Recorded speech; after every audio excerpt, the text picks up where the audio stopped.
Welcome back to the Code Ryan podcast. Today, Swyx joins me, and we're going to discuss a couple concepts that I don't have a ton of familiarity with, Software 3.0, as well as kind of the AI side of things, as I'm just like a basic JavaScript developer, but we'll kind of cover those and then how they relate to web development as well. But before we get to that, Swyx, could you maybe just give me a bit of your kind of tech journey so far, and then maybe also how you kind of got into the AI and kind of Software 3.0 side of things?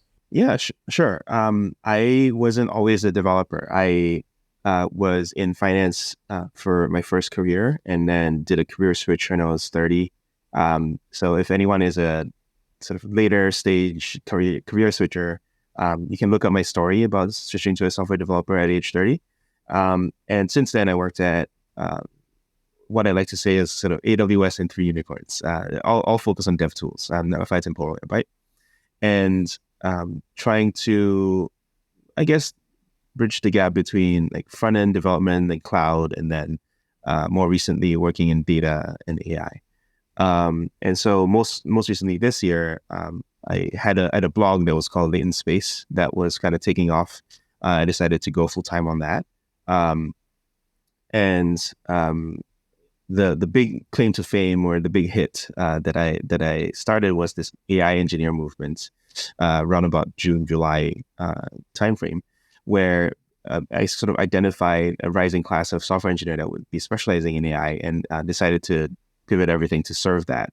I organized an AI engineer conference a month ago that pulled together all the top AI engineers in the field, and tried to establish this as a legitimate field. So yeah, that's the short story. Very cool. And I'd be interested in how you kind of transition into kind of the AI side of things. As for me, I kind of switched careers as well. I was kind of went to school for exercise science and then worked as a personal trainer for several years, and then transitioned into web development and JavaScript and all that stuff.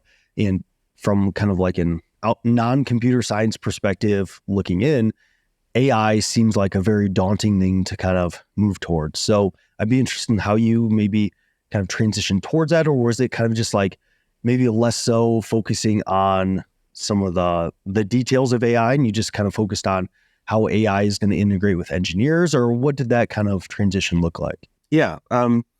It's not a simple story for me, because I'm not like completely new to AI. I've done when I was a trader in my finance days, I've done simple NLP applications.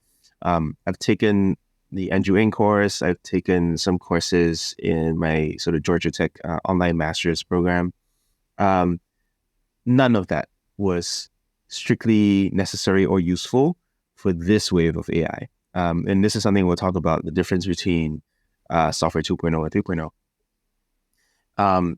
And so I do think that the sort of transformers-based, large language model-based wave of AI is a great reset, where you don't actually need a ton of background. You don't need a PhD to be very productive with this technology, and to use it and to, frankly, just work professionally in it. Like people I know who are 2 years out of college, because they worked on very successful AI side projects in the past, are getting job offers at top AI labs for $300K in compensation, because they can demonstrate that they can wield AI effectively without the necessary qualifications that you might think. So I think what I try to emphasize is engineering rather than research, right? Like a lot of people, if you go on Hacker News and you go like, oh, how do I get started in a career in AI engineering?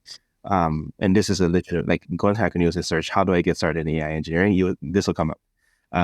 The top two responses. The first one was, I'll do the traditional machine learning path, which is read the textbooks, do the Andrew Ng course, do the Coursera course, which I've done. Doesn't help. And then the second response was, like a lot of machine learning is data science. So I actually do the data science path, understand data engineering, pipelines, how to clean data, and blah, blah, blah. Also doesn't help. So a lot of advice is out of date now, because of how profoundly different you have to operate with foundation models. And that's an opportunity if you look at it the right way. So I have a post on my site, Latent Space. It's called "You Are Not Too Old," and it cites a few reasons why you have the opportunity to enter this field, even though you don't necessarily have the traditional academic qualifications, because no one does. Would you also, like in that post, do you also kind of outline how you do recommend someone that is maybe just getting into it to kind of get started with it? Or could we maybe cover just a few of the maybe high level things that someone can do? Because like I, my impression of it was similar to what you just outlined there, that, you know, you either get into AI through going like the academic route of going into data science or machine learning or something like that. And then over the course of a handful of years, then you kind of transition into it. But it sounds like that has kind of changed. There's been a little bit of a reset to where there's now this opportunity to maybe get into it without all of that previous background. So how would you kind of recommend someone maybe getting into it if this sounds interesting to them? Um, build a lot, read a lot. Are we assuming that everyone who's watching can code? Yeah. Okay. So you have a leg up on everyone else because you know how to code and because you do understand how computers work. And this is another computer system. You know, it's a more complex computer system than you're used to, but it is a computer system. So traditional ideas like seeding pseudo random numbers is going to come into play again. You know, and then orchestrating AI software is a very central thesis of why AI engineering, rather than prompt engineering or any other sort of AI enabled job, is going to be the sort of great theme of the decade, as far as I'm concerned. So I have an email course that's sort of free, and it's not even released yet, but yeah, you can sign up for it on Latent Space University. I love to trigger the LSU fans. And so that, but you know, I'm one of many people sharing knowledge on AI. You know, you can look at a lot of other sources out there. And all you need to do is, I think, you need to have a healthy skepticism of the very cutting edge stuff, but you need to understand that there are established fundamentals that are going to be with us for a very, very, very long time already. So you should know the fundamentals, have a skepticism of the cutting edge stuff, have practical hands-on experience building anything, because I think so you know, what a professional AI engineer should be able to do is know what is common knowledge, like what everyone should know, have read all the papers that everyone should know, be familiar with all the libraries, be familiar with all the APIs. If I come to you as a maybe like a CEO or like a project owner or a non-technical sort of ideas guy, you should be able to tell me if you can build something, or if it's impossible and why it's impossible. Yeah, that is engineering. You know, straight up classic engineering. I have a syllabus that we can go through if you're interested in sort of just listing that quickly. Perfect. I would love to hear maybe someone that just, you know, the high level fundamentals that someone should maybe be focusing on. As to me, it sounds pretty similar to learning web development, where, you know, I recommend a lot of my viewers learning first the fundamentals of web development. So HTML, CSS, JavaScript, kind of the building blocks and kind of how everything fits together, and not focus too much on, you know, the new framework or the new library or, you know, the new tool, as that's always going to be going in and out. But if you learn the fundamentals of kind of the core technologies, I think that's a really good place to start. So it sounds like that's not too far off from when going into AI engineering, focus on the fundamentals, and then all of these kind of new technologies, especially in such a kind of emerging field. I'm sure all of them will be changing a lot, but if you focus on those principles, you can apply those kind of throughout your career as you go. So yeah, exactly. So okay, so I'll sort of list like the core syllabus that I think everyone should need. And this is available on the site for free anyway. So you go to Latent Space University, and this is what I'm checking off. So it's like a 7-day course. You know, and it's not that you can learn AI engineering in 7 days, but I think if you only had 7 days and an hour per day, this is what I think I would recommend to my friends.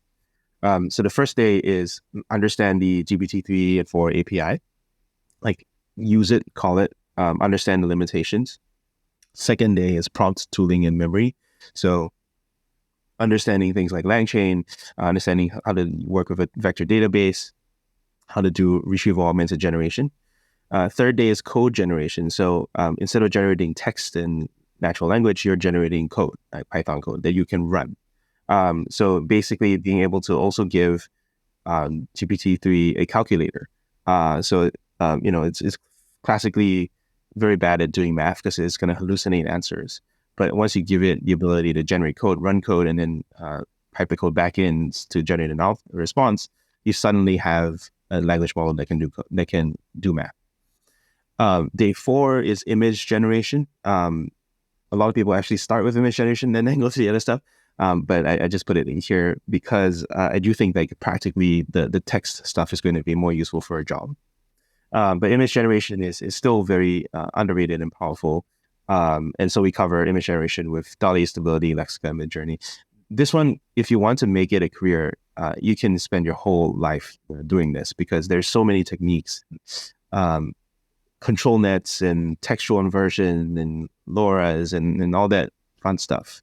I happen to be fortunate enough to interview some of the sort of image founders on my podcast, and the sheer amount of time they spend on the fine details is what makes the difference between like a crappy AI generated thing to a really polished one where you can't really tell. And it's really amazing. Okay, sorry. So 5 is speech to text with Whisper. And then the inverse also with text to speech with 11 Labs. And I think that's a modality that is underrated. So the data point I'll share on this is that OpenAI released a lot of things last month with their developer day, and the vision is very hyped, and speech to text is less hyped. And one of my favorite authors, Ben Thompson, from Stratechery, like one of the highest regarded tech analysts, like it's not me saying this is like Apple saying this, was like, vision's very hyped, but actually it's like kind of underused versus speech to text where you can just be hands-free with AI. And once you have this clipped onto you, or like just, you have it hooked up in your car and you're just chatting with it on a long drive, like it starts to be something that you can use every day. And that's something that's fundamentally like a modality shift, like, very different in terms of how you interact with AI instead of typing into a chat box all day long. Okay, number 6 is fine-tuning and running open source models. People tend to be very excited about open source, and I'm excited too. I just don't think it is the be-all and end-all everything because open source is always behind closed source, right? Like just the sheer amount of money that's stored into closed source models means that open source will always be a little bit behind. But open source models do mean that you can control and fine-tune them and own them. And that is very important for some use cases. And so then the last day is building an AI agent to do things autonomously for you in a sort of long-running fashion. And that's it. That's 7 days. Very cool. It's definitely something that I'm personally going to check out as my focus has been kind of web development and stuff like that. But even at my company, we're integrating artificial intelligence wherever we can. And I think that and we also work at a startup. So there's definitely opportunity for me to kind of plug in where needed and to kind of work on that stuff. So that definitely sounds incredibly interesting to me. And I'll definitely make sure to check that out. And kind of along this discussion, you've also I'm not sure if you coined the concept, but I know it's a concept that you've talked about before, and that's software 3.0. So maybe if you could just give us an overview on kind of what that is and then what maybe the relevance of it is. Yeah. I forgot to briefly mention that this is an email course, but we've also done a video version. And since we're on YouTube, I'll just mention, like, just search AI Engineering 101 and AI Engineering 201. We've recorded a bunch of workshops for free at my conference.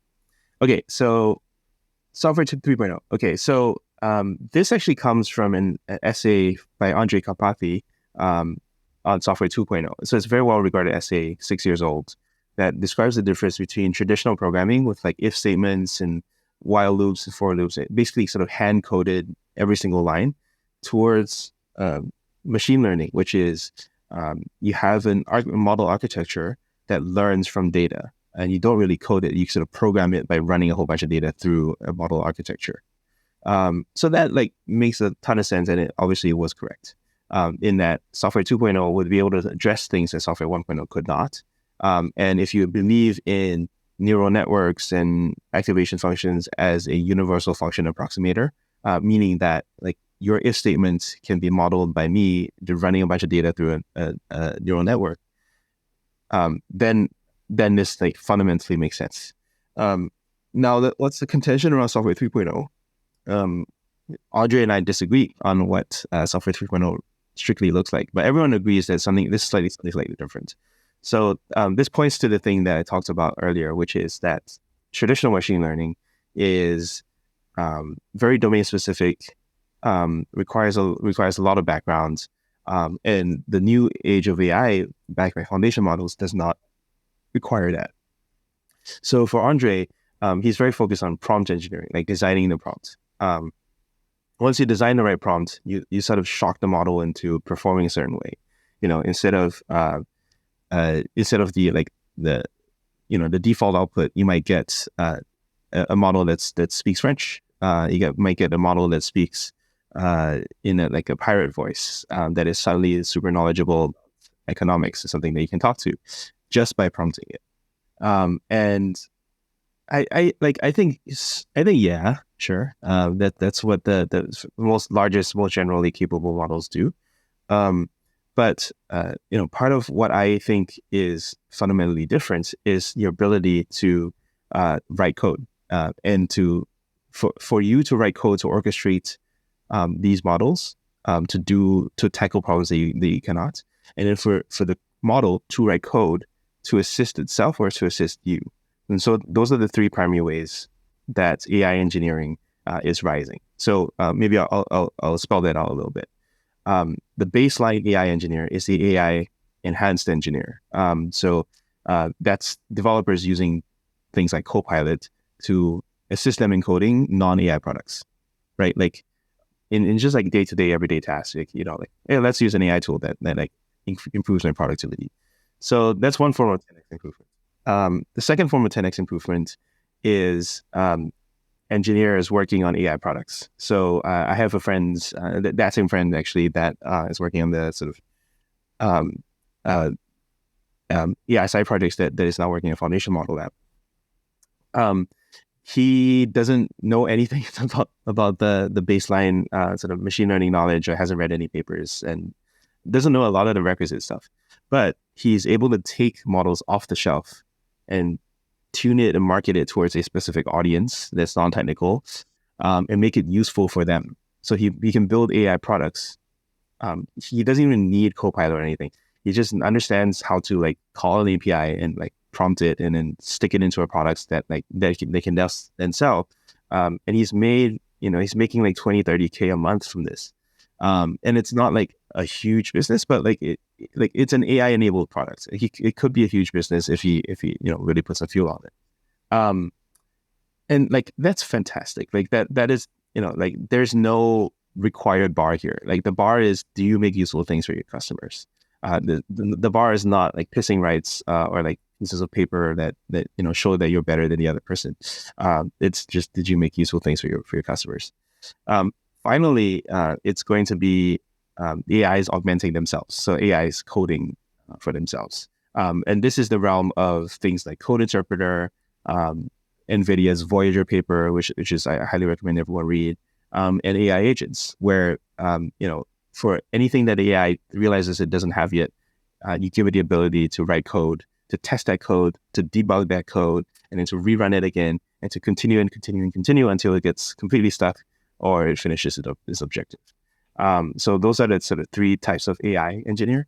And it's really interesting to see that develop over time. And that is what I envision Software 3.0 to be. That it's also these three forms of growth for the engineer working with AI. I would say that a lot of probably people following me and a lot of engineers that I work on a day-to-day basis are probably in that first category, to where they're kind of AI enhanced engineers, to where a lot of the guys I work with, they'll use, ChatGPT to refactor some code, or they'll use Copilot or Whisper and stuff like that. But it sounds like kind of the next step is to where you're actually able to build these AI products and kind of make those API requests and mold the product into something that's actually functional. And it sounds like your friends had a lot of success with just going to that, level of things. And hey, 20 to 30K a month. That's, I think most people in the US would definitely take that for sure. Yeah. So very cool. That's incredibly interesting to me. And where do you see like the kind of future going for maybe even web developers? Do you think that if someone is just a web developer, do you think that they're going to be in trouble if they don't move on to those kind of second and third steps, if they just stay at like the kind of AI enhanced web developer? Or do you think that they should be kind of moving up? Move out if you're interested. Be aware of the fundamental knowledge, like the AI engineering 101 stuff, and then make a decision for yourself. But you cannot know if you want to move or not if you don't know what you don't know.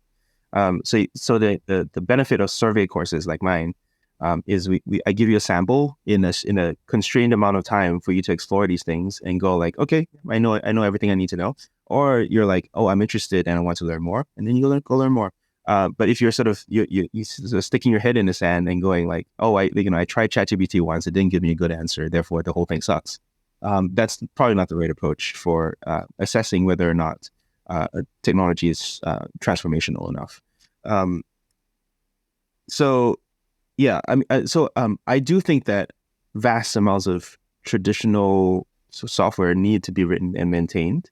And I also think that AI engineering is 90% software engineering. So your skills are still relevant and still important.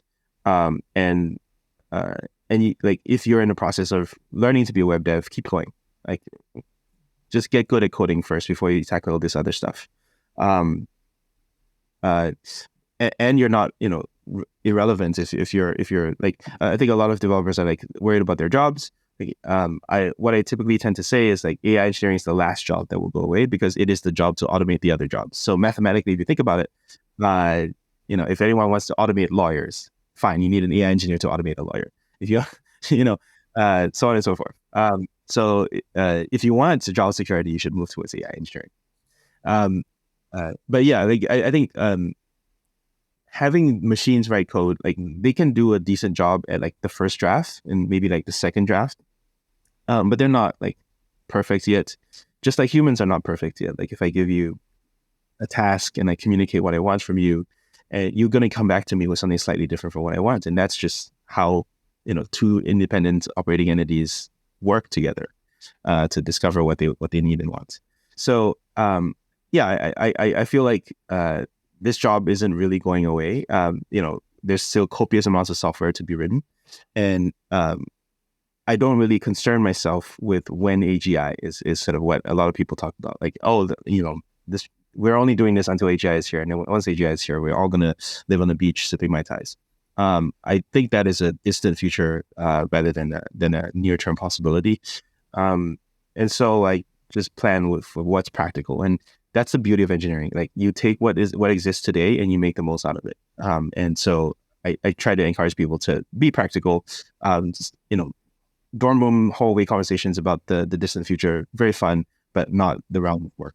Yeah, and I think that's a super reasonable take on things. As like you said, currently as it stands, if like no new web development projects started from this day forward, there would still be tons and tons of web development companies and projects that would need to be maintained over the next decade or so. So you would still have developers needed to do that. But, of course, we're still going to have new development projects going. And AI right now just isn't in the place where you can say, hey, my customer wants this, just build it for me automatically. Maybe we'll get to that point in the future. But I see for a long time, we're going to need some sort of engineer between there, kind of augmenting what kind of a customer wants and what the AI can do, and kind of working with it and being kind of that enhanced AI engineer. And then also, if you want that super job security, moving into being like following those steps that you outlined, checking out your course and diving things further and kind of developing your skills on that level. Like you said, the AI engineer, once that engineer gets replaced, well, no job is safe at that point. Like we're basically at some sort of augmented AI to where they have, human capabilities, and no one's in a good position at that point. So it's one they call a post-abundance society, where you need UBI, where you need to come up with fake jobs for humans to do because the real jobs are all being done. I think it's like a pipe dream. It's like a limit to infinity type argument. So it's not as practical. Like let's work with what we have today and do useful, interesting things. Is there anything that you're currently like particularly excited about right now in kind of this AI engineering space, or anything that like is new that you're really looking forward to, or anything that you think that if someone's really interested that they should be like kind of on the lookout for or paying attention to, or anything like that that you're excited about? There's stuff that I'm personally working on, which is building AI engineering platform. Like, what is the one starting point that I recommend to all AI engineers? Doesn't really exist. Not right now. You have to cobble together a bunch of tools. So I'm feeling like there is a super base of AI somewhere. And then the second thing that like I'm fascinated by is, so at the conference I had OpenAI Presents, and they basically they said they're like, this coming year in 2024 is going to be the year of multimodality, where you're gonna join together vision and voice and text and audio, whatever. Code is a different modality too, and just like weave together all of that seamlessly, and that is what a general intelligent AI should be. Yeah, that's what an AI experience should be. And you can see all these like really fascinating applications of vision. Like AI has just got the ability to see. Everyone who has an OpenAI account has an access to a state-of-the-art vision model, and no one's building with it. Like, you can build demos in a little bit, but we still haven't figured out how to use this thing. But it just gave it the ability to see into the real world that it's very, very good. It can see your screen. So one of the demos that I saw recently, which I've actually coded up a clone of it. So I know it works, but I know it's also very expensive. So all these things will come down over time. The latency will come down, the cost will come down. Like, in plan for eventuality where this thing is 100 times or 1,000 times cheaper than it is today, because that's where these things are definitely going, because we're very good at optimizing like that. So what happens when you're just working your day-to-day job, and you can just hit a button and like, a thing that's been observing you goes, oh yeah, that thing you're trying to do, you're clicking the wrong button instead, or hey, that thing that's you're like spending too much time on Twitter and YouTube. You should be actually working on reading, something productive with your life, whatever, right? Like, there's all sorts of hard engineering problems to get there. One, which is obviously optimizing and reducing the cost. Two is privacy, which everyone cares about, and it will be solved. Like, this is not a permanent issue. And people who are like, yeah, screwed because of privacy. Like, no, like, pay attention to open source model movement. Like, things are getting very, very good. They're not as coming as quickly as the OpenAI stuff, but whatever. Like, it's going to be there. Like, if you're too short term focused and you write things off in AI, like, you're going to be on the back foot, because just wait 6 months or to a year, and your issues will be solved. So then you should plan for, all right, you have these capabilities. What interesting things can you do with it? And really, I think it's the same evolution that we had with personal computing, right? It used to be a big lift to get like a large computer into a room, and then 100 people would sort of timeshare on a mainframe. Then you get a personal computer, and like now I have one, in my living room. And fast forward another 30, 40 years, and you have like people have multiple computers on their person at any one time. Like, I have my phone, my watch, my glasses, my whatever. And so I like that in ratio. This is the thing about ratio, like ratio computing, right? Like, so it used to be one computer to 100 humans, then it was one computer to one human, and now it's 100 computers to one human. And if you take that ratio of AI, it used to be like 100 people to like one like large AI model that was being served or whatever. And now it's like sort of 1-to-1, where you have your sort of personalized AI model. What does the future look like where you personally have 100 AI assistants and agents running for you? Right now, it feels like we are, in the AI space of things. I feel like this is the same sort of thing when like we just discovered mobile phones, or like you said, when we just discovered computers. At first, all this stuff was super expensive, but over the course of a decade, it all came down to a price point to where like today, a lot of people have multiple computers, multiple laptops, devices, stuff that you said. And I think that ratio is gonna look way different in the future. And then the productivity that people might have if they have these AI models kind of working for them, hundreds of them, could be really incredible. So throughout this discussion today, I was a little bit worried that you're going to come on and say that web developers should stop learning to code and that you should go do some other stuff because AI is going to take over. But I think this was a really encouraging conversation. And it was also, to me, it sounds much more approachable than someone might have thought at the start, to where, a lot of people might think that they need like a machine learning degree or a data science degree or something like that to kind of move into AI engineering. But with our conversation today, it seems much more approachable. And I also, huge credit to you for working on solutions to be like, hey, if you don't have this crazy background, or even if you do, this is a really good place to start, and kind of working on that one-stop shop for people wanting to learn this stuff. So thank you so much for coming on today. Yeah, my pleasure. If you want to learn more, you can just check out the YouTube for Latent Space, which is my podcast, or AI Engineer Conference. So that's AI.engineer. All the talks are up, and I learned so much. Cool. And I'll have all that linked in the description, and I'm sure there's going to be several people wanting to go check that out. So thanks again for coming on. I know I learned a ton, and I'm sure my audience did as well. So I really appreciate it. Yeah, thanks for having me on, Ryan.